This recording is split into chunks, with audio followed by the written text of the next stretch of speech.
ঠাকুমা, ও ঠাকুমা, সুফিয়া, সারা, সীমা, সখী এদের সবার পায়ে নূপুর আছে, শুধু আমার নেই। ঠাকুমা, তুমি আমাকে একজোড়া নূপুর গড়ে দাও না।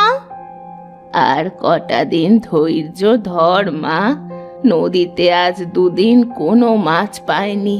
নিজেদের খাওয়াটাই ভালোভাবে জোটে না, সেখানে তো নূপুর।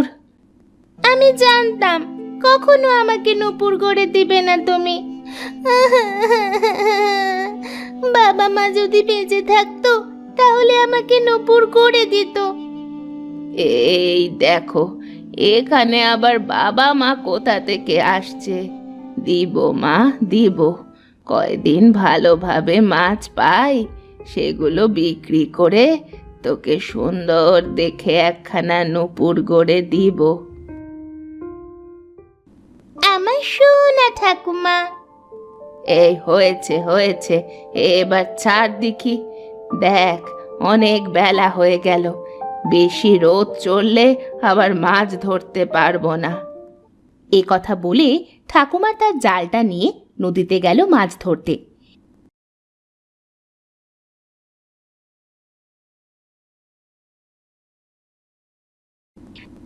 নদীতে মাছ ধরছিল দীনেশ। ঠাকুমাকে দেখে দীনেশ বলল, কি গো ঠাকুমা, আজ আবার মাছ ধরতে এসেছো? এই তোমার জালে তো মাছ বাঁধে না, তাহলে রোজ রোজ এই ছেঁড়া ছুটো জাল নিয়ে মাছ কেন ধরতে আসো? হ্যাঁ, মাছ না ধরলে খাবো কি বলতো দেখি। তুই আজ আমার এই জালটা একটু ফেলে দিবি বাবা, তাহলে যে খুব উপকার হয়। খেয়ে দিয়ে তো আমার আর কাজ নেই, যত সব প্রতিদিন কানের কাছে এসে প্যাক প্যাক করে।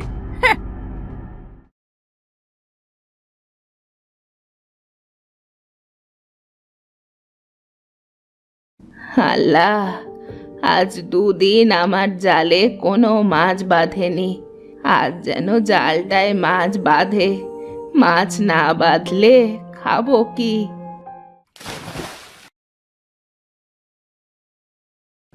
না, আজও কোনো মাছ বাঁধলো না। দেখি আর একবার নদীতে জাল ফেলে দেখি। বুড়ি শেষবারের মতো নদীতে একবার জাল ফেলল। আহা, জালটা আসছে না কেন? খুব ভারী ভারী মনে হচ্ছে। মনে হচ্ছে তো এবার জালে মাছ বেঁধেছে। বুড়ি জালটা টেনে দেখল জালে সাদা চিকচিকে বড় একটা মাছ বেঁধেছে। সে জাল থেকে মাছটাকে ছাড়িয়ে হাতে নিয়ে বলল, আহ, কত বড় মাছ! এই মাছটা বিক্রি করলে আজ অনেক টাকা পাবো। ছেড়ে দাও, আমাকে ছেড়ে দাও, আমাকে ছেড়ে দাও, দয়া করে ছেড়ে দাও। হে কি, মাছ কথা বলছে? এত কষ্ট করে একটা মাছ পেলাম, কিভাবে ছাড়ি তাকে? আজ দুদিন ধরে কোনো মাছ পাইনি।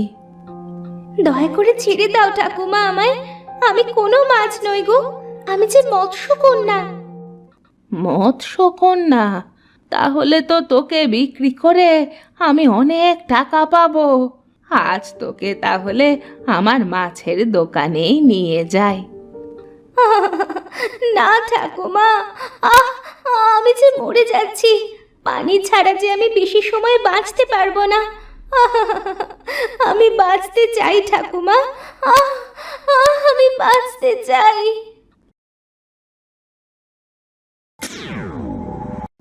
ধন্যবাদ ঠাকুমা, তোমাকে অনেক ধন্যবাদ আমার প্রাণ ভিক্ষা দেওয়ার জন্য।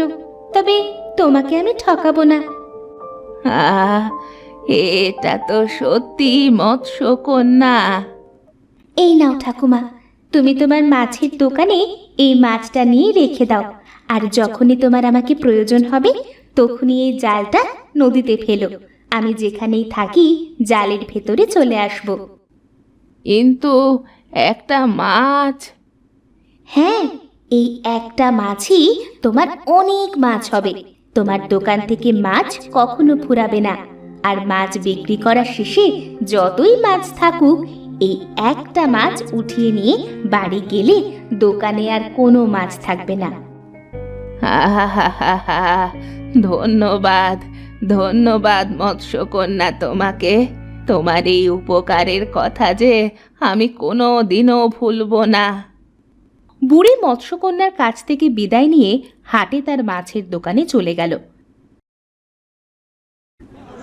সে তার দোকানে গিয়ে মাছটা রাখার সাথেই দোকান মাছে ভরে গেল। এটা কি? একটা মাছে আমার দোকান ভর্তি মাছ হয়ে গেল।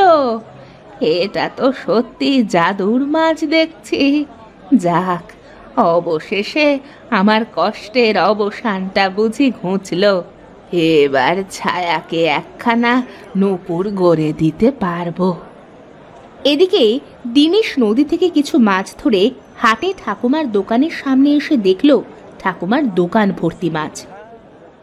ও ঠাকুমা, তুমি তো আমার পরে নদীতে গেলে, তবে এত মাছ কোথা থেকে ধরলে শুনি?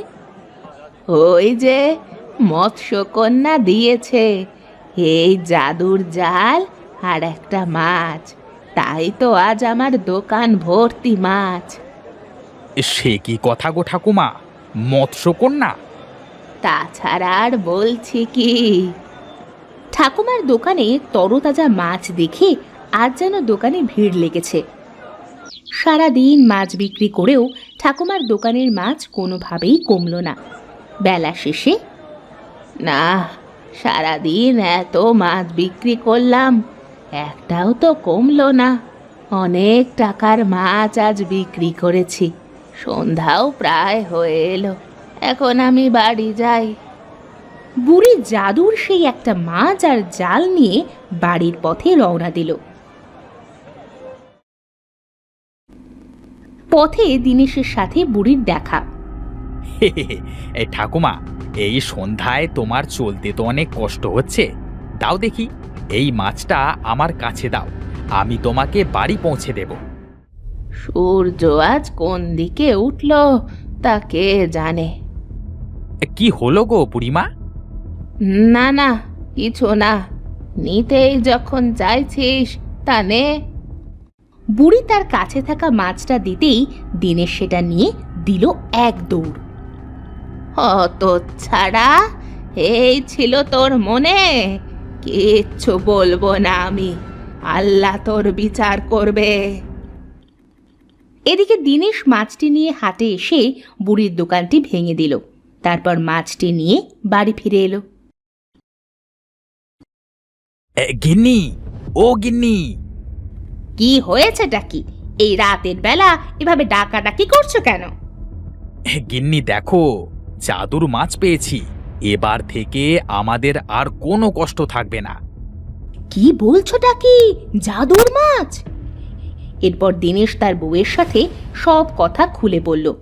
সব শুনে তার বউ বলল, সত্যি বলছো? তাহলে এবার বুড়ির কাছ থেকে ওই জালটা নেবে, তারপর মৎস্যকন্যাকে ধরে অনেক সোনাদানা নিতে হবে। ঠিক বলেছ, খুব ভালো বুদ্ধি গো গিন্নি, খুব ভালো বুদ্ধি।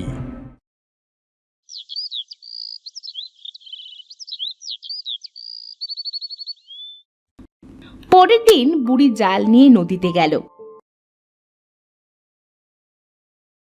নদীতে জালটা ফেলতেই জালের ভেতর সেই মাছটা বাঁধল।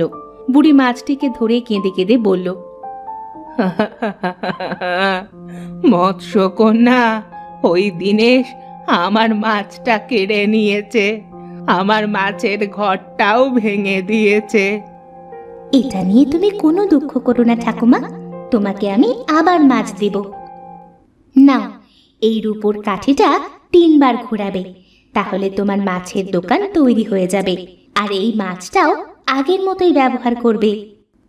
ধন্যবাদ তোমাকে মৎস্যকন্যা, তাহলে আমি এবার আসি। বুড়ি মৎস্যকন্যাকে ছেড়ে দিয়ে পেছনে ফিরতেই দেখে দিনেশ তার পেছনে দাঁড়িয়ে। তুই তুই আবার আমার পিছু নিয়েছিস? তা তো নিতেই হবে ঠাকুমা, এবার এই জালটা যে আমার চাই, তুমি ওপারে ভালো থেকো কেমন? এ কথা বলে দীনেশ বুড়িকে নদীর ভেতরে ধাক্কা দিয়ে জালটা কেড়ে নিল। বাঁচাও, বাঁচাও আমাকে, ডুবে গেলাম আমি।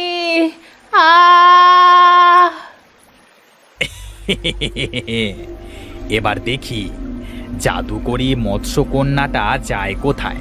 নৌকাটা নিয়ে আমি বরং একটু নদীর ভেতরে যাই। এ কথা বলে দীনেশ নদীর একটু গভীরে গিয়ে জালটা ফেলতেই মৎস্যকন্যা জালের ভেতর এসে হাজির হলো।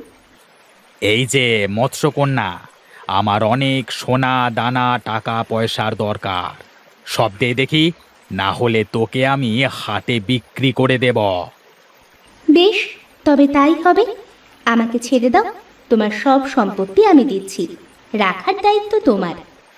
দীনেশ খুশি হয়ে মৎস্যকন্যাকে ছাড়তেই মৎস্যকন্যা তার জাদু শক্তি দ্বারা তাকে নৌকা ভর্তি সাপ বিচ্ছু দিল। বাঁচাও, বাঁচাও, মরে গেলাম, ওরে বাবারে, বাঁচাও। অতি লোভে তাঁতি নষ্ট। এবার এই সাপ বিচ্ছুর কামড়ে সোনা দানা অর্জন কর। এদিকে মৎস্যকন্যা তার জাদু শক্তি দ্বারা বুড়িকে ডাঙায় উঠিয়ে দিল। মৎস্যকন্যা, তোমাকে আবারও ধন্যবাদ আমার জীবন বাঁচানোর জন্য। তুমিও তো আমার জীবন বাঁচিয়েছিলে ঠাকুমা। যাও, এবার তোমার দোকান না পারবে কেউ ভাঙতে, আর তোমার মাছটিও কেউ নিতে পারবে না। মৎস্যকন্যা পানির নিচে চলে যাবে। এরপর থেকে বুড়ি তার মাছ আর দোকান নিয়ে দিব্যি সুখে দিন কাটাতে লাগলো।